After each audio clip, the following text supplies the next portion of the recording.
I was interested in teaming up with the Schulich School as well as Central Michigan University for a number of reasons. As you know, I was part of a research team that really focused on the leadership failures during the recent financial and economic crisis. And of course that resulted in a report, Leadership on Trial. We learned that not always was there a climate of safety, which means that not always did people feel confident to raise the tough questions.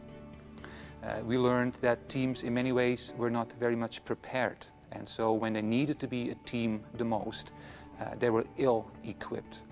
But what was most striking was that in many situations there was a lack of communication, lack of cooperation and lack of collaboration at the highest levels in organizations, including at the board levels. So when Candace came along and talked about the team of leaders concept and the whole notion of collaboration and finding new and unique ways of doing this, I was very intrigued, and hence my interest in working with the Schulich School of Medicine and Central Michigan University. Teams of leaders is a concept that was originally developed in the U.S. Army. And I've had the opportunity to work with some of the military personnel who developed that concept, in particular General Frederick Brown, who developed it and has been using it in training military personnel. And the desire now is to bring it into the civilian world. Teams of leaders is an approach and a methodology for getting leaders in particular to perform well together, to do the things that Gerard has mentioned, to communicate, cooperate, and collaborate. So I think the need for it is broader in terms of almost any organization needs it these days, because we no longer work in silos.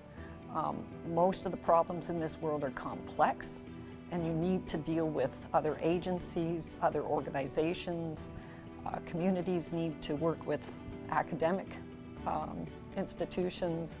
We need to work with government, industry to solve some of the problems that exist in society today.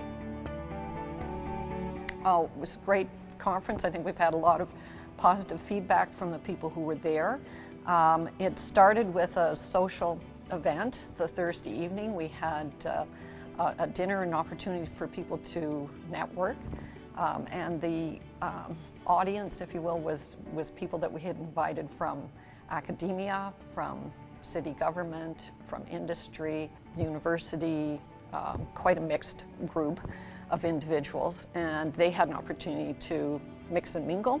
Our dinner speaker that evening was General Russell Honore, who kind of epitomizes the leader in a time of crisis who had to bring a team together to help solve the situation in New Orleans and Louisiana during Hurricane Katrina. The next day we followed with another series of speakers in the morning, and again it was people who are leaders in their own field.